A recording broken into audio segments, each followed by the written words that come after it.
আবাস তালিকায় নাম নেই প্রতিবাদে কুলপি ব্লক অফিসের সামনে জাতীয় সড়ক অবরোধ করে বিক্ষোভ আইএসএফ কর্মী সমর্থকদের।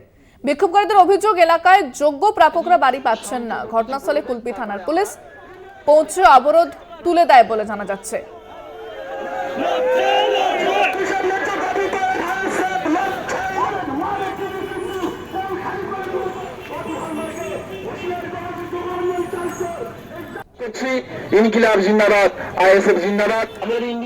ফোনে রয়েছেন প্রতিনিধি মানস প্রধান। মানুষ, এই মুহূর্তে কি পরিস্থিতি?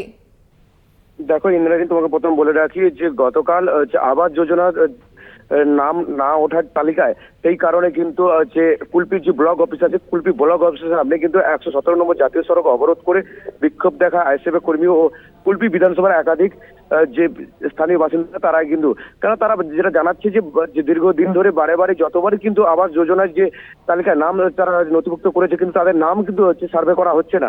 সেই কারণে কিন্তু গতকাল থেকেই লাগাতার বিক্ষোভ দেখাতে থাকে যে আইএসএফ কর্মী ও কুলপি বিধানসভার যে এলাকার মানুষ।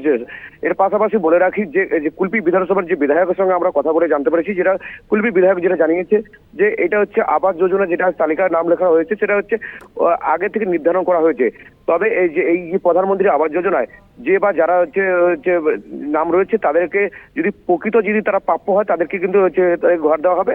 এরপরে যারা পাবে না তাদেরকে দ্বিতীয় লিস্টে পরে আবার তাদেরকে নাম তুলে দেওয়া হবে বলে এমনই জানিয়েছে কুলপি বিধায়ক। ইন্দ্রাণী, ধন্যবাদ মানুষ। কথা বললাম প্রতিনিধি মানস প্রধানের সঙ্গে।